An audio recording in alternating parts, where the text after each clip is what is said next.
characteristics of BMO-MRW in normal suspects glaucoma patients among South Indian population.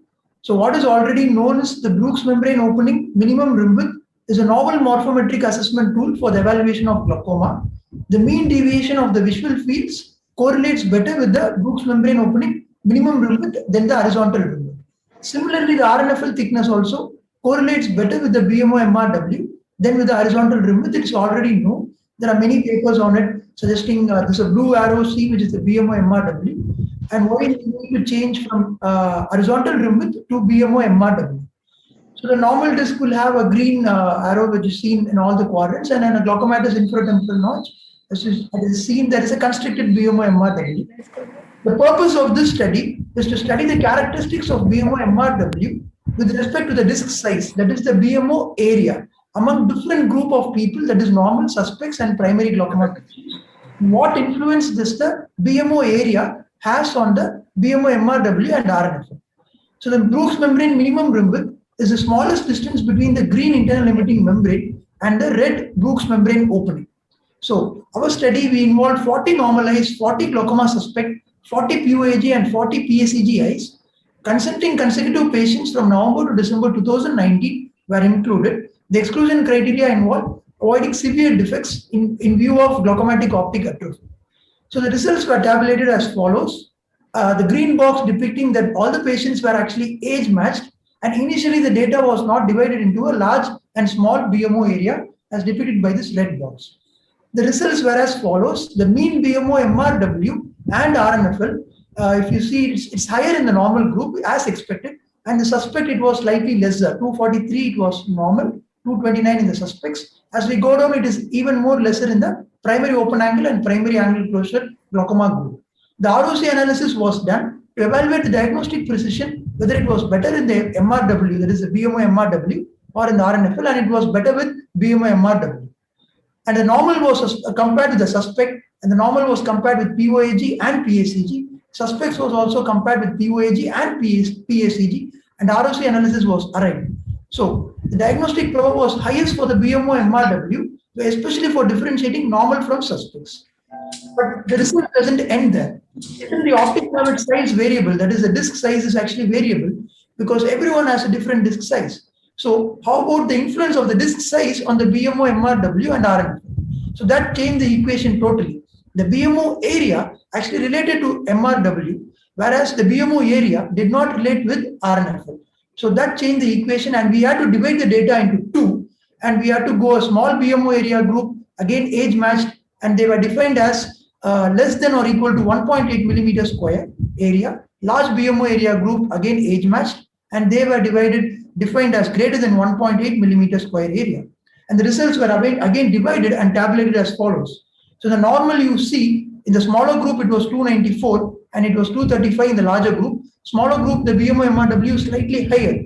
In the glaucoma suspect 256, 233 is slightly higher in the smaller group, and followed by POAG and PSEG. But important point here is the RNFL value. You can see that in the normals, 93, 95, it is more or less the same.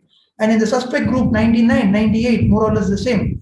POAG 87, 84, more or less the same. So the RNFL was kind of similar in the small and the large BMO area group. So the discussion, imagine a large disc and a small disc having the same RNFL thickness. So this is how the large disc and a small disc, but these are the same RNFL thickness or the neuroretinal rim area.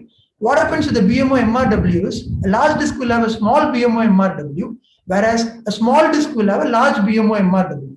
So the conclusion after running the ROC analysis for this separate groups for finding whether BMO or the RNFL is good revealed that small discs had better diagnostic precision with BMO-MRW than RNFL, whereas large discs had better diagnostic precision with RNFL. So this was an important finding of our study. And why this tool, BMO-MRW, or the anatomical positioning system in spectralis, is a game changer is it marks the foveal center, it marks the BMO center, it plots the BMO, fovea-BMO axis. So despite a head tilt or a cyclotorsion, the same piece of tissue is examined at every visit. So that's the beauty about this technology. So even for a patient who is under control from 2019, 2020 and 2021, IOP under control is on maximum tolerable medical therapy. As you can see in the red arrow, even a small amount of progression can be picked up easily and it helps a lot. And also it's an impact in pre-perimetric glaucomatous damage too. Normal fundus, non-specific visual field defect, ganglion cell layer normal, RNFL thickness normal, but you can see the BMO, MRW is constricted and it gives a pre-perimetric glaucomatous damage picking up. Summary. So the BMO area influences the diagnostic precision of BMO, MRW, but it does not affect the RNFL at all. And also, the area increases, then it causes a decrease in the diagnostic precision of BMO, MRW. So choose wisely according to the disc size is a take-home message, where if RNFL or BMO, MRW, if the disc size is higher, as you can see, 2.82 millimeters or above 1.8 or 2 millimeters square disc area or the BMO area, as it would say, then choose RNFL. If the disc size, as you can see on my right-hand side, if it is 1.75 millimeters square, then go for the new novel technology BMO, MRW. Thank you. Okay. So, Dr. Prasanna, Yes, sir. I have a question. So, Yes, sir. two things. One, you didn't when the nice presentation. You classified it small and large area, and you said that what we should use, but your data doesn't support that. In a sense that when you say that small and large, and it changes, then you should show the data, which you didn't. What was the AUROC for the small less than 1.8 for the small disk? The graph, sir. So see the small overall AUROC was 0.56, which is very mediocre to start with. So anything which is sensitive specificity 82, then we are in trouble using that any parameter. So first of all, the EURO should be good enough. Around at least 0.8 or more.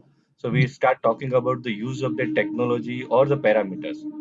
So that you keep in mind. Okay, sir. Yes, sir. Yes, sir.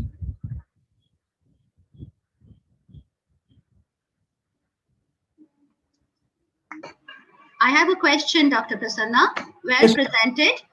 Yes. Did you exclude myopic eyes from this cohort? Because they are known to have different BMROs. Ma'am, myopics, we didn't actually exclude. Consenting consecutive patients, despite them being myopic or not, if they had a glaucoma, if the myopic patient had glaucoma, then they were actually included in the study. We didn't have a special exclusion criteria for myopics as such.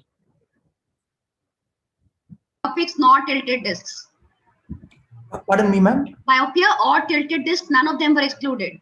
If the myopia or tilted disc were non-glaucomatous, then they were excluded. Oh, that's okay. Yeah.